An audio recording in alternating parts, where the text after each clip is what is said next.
Waynesville, Missouri has a frog overlooking a highway. Now, when I read it was the city council's idea to do this and to also have an annual frog fest, I figured there must be some meaning behind this. Like a swamp full of frogs in the area? Nope, no swamp. Maybe a large French population here that eats frog legs? Nope. The guy who invented Kermit the Frog must be from here. No, no relation to Kermit.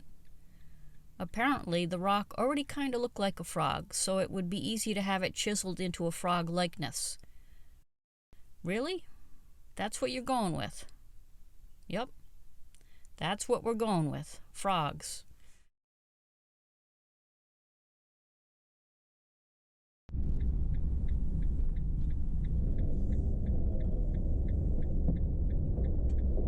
Your destination is on the right.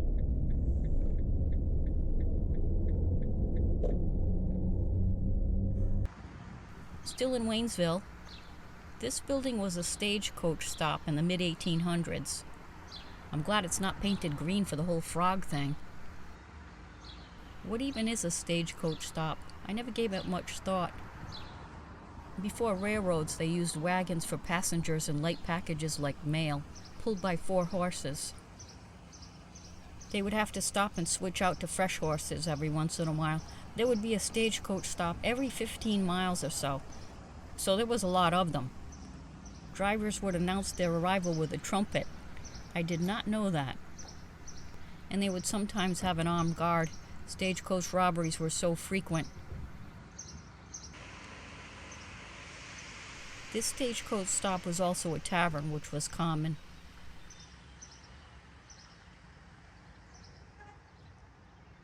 Then this building was commandeered into a military hospital during the Civil War, and then it was a hotel.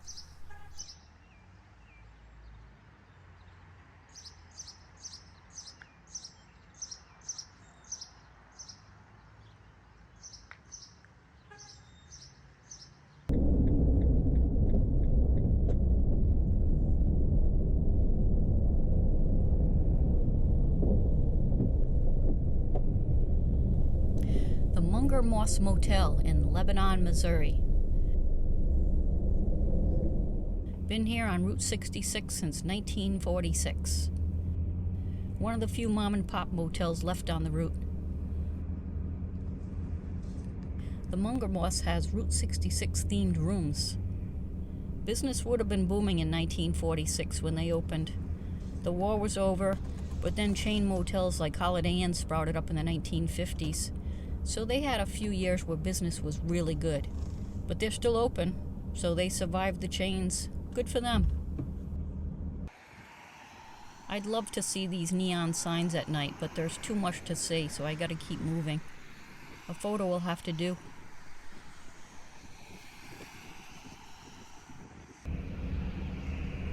Just across the street here is Starlight Bowling Alley. Been here since 1950.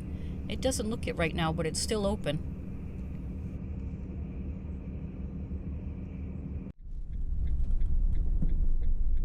Rinks Market wasn't on my list, but I noticed the sign said historic.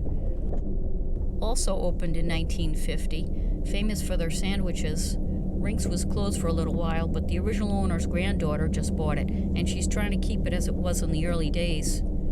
I wish her luck.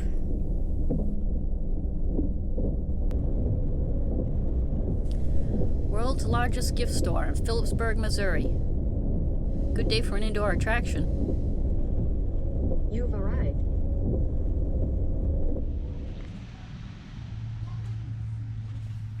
When you live in a van like I do, you have to resist the urge to buy anything.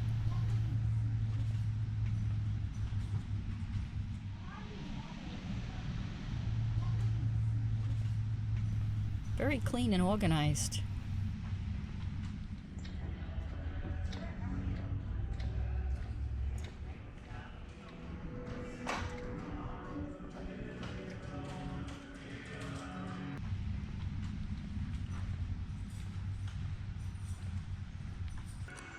Refrigerator magnets.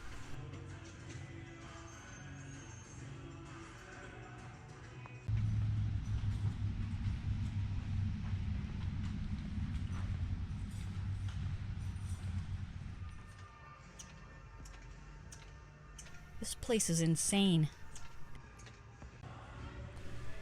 Lunch boxes. Puzzles.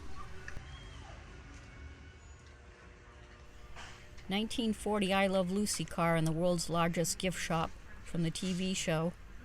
I wonder why they removed all the photos and signs saying it's the I Love Lucy car, like I see on Google. Did it turn out to be another Missouri conspiracy theory? Right next door, candy factory.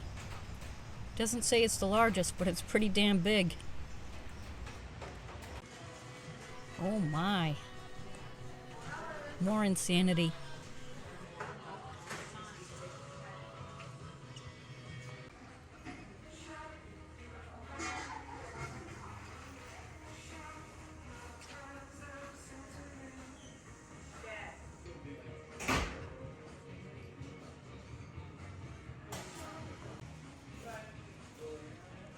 Flavors of popcorn you never imagined.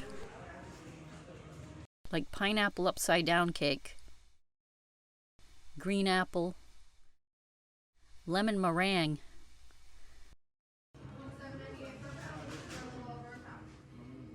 made right on the premises.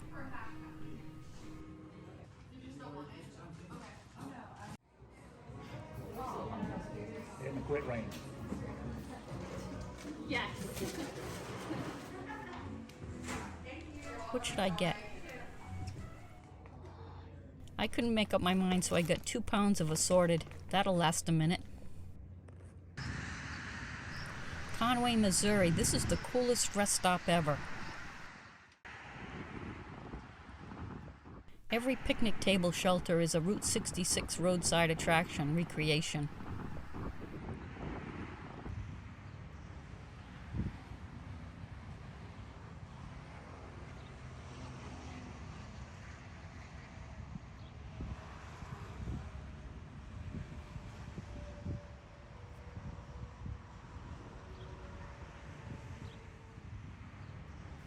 Then they knock you back into reality.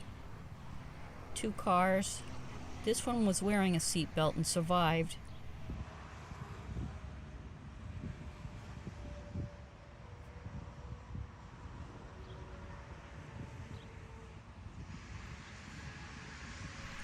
And this one, a young school teacher was not wearing a seatbelt, thrown from the car and pinned underneath. She didn't survive. A very compelling presentation.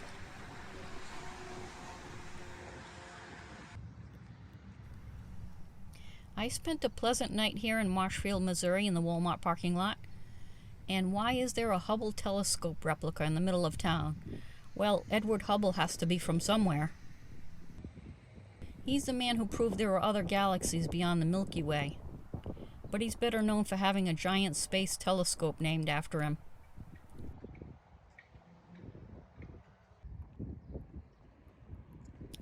Not as many murals as Cuba, but it's a nice one.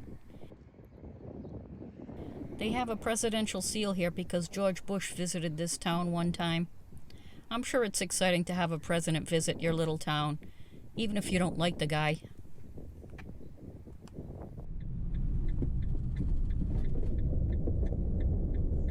I finally get to see a neon sign lit up. It's so early in the morning. Thank you, Springfield, Missouri. This is a recreation of Red's giant hamburg that was on Route 66 from 1947. People claim Red's was the first drive-thru. We saw the one in Illinois that may also be the first. They were all built around the same time, so it's not clear. The sign says Hamburg instead of hamburger because the original owner named Red misjudged the height needed to fit the entire word. The spinning balls are a mystery. When I look at photos of the original, the spinning balls weren't perfectly round. Just an odd decoration, I guess.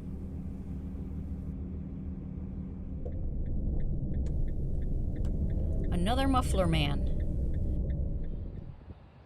Muffler Man is very much a Renaissance man.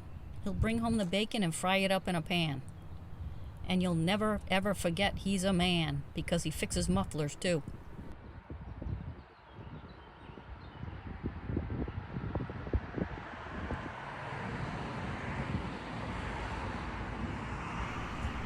here to promote food trucks here in Springfield.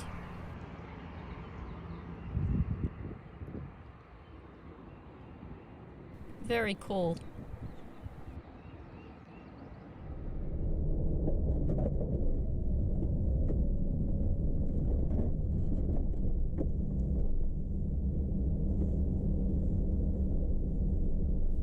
The world's largest fork. 35 feet tall, 11 tons. It used to be in front of a restaurant that went out of business.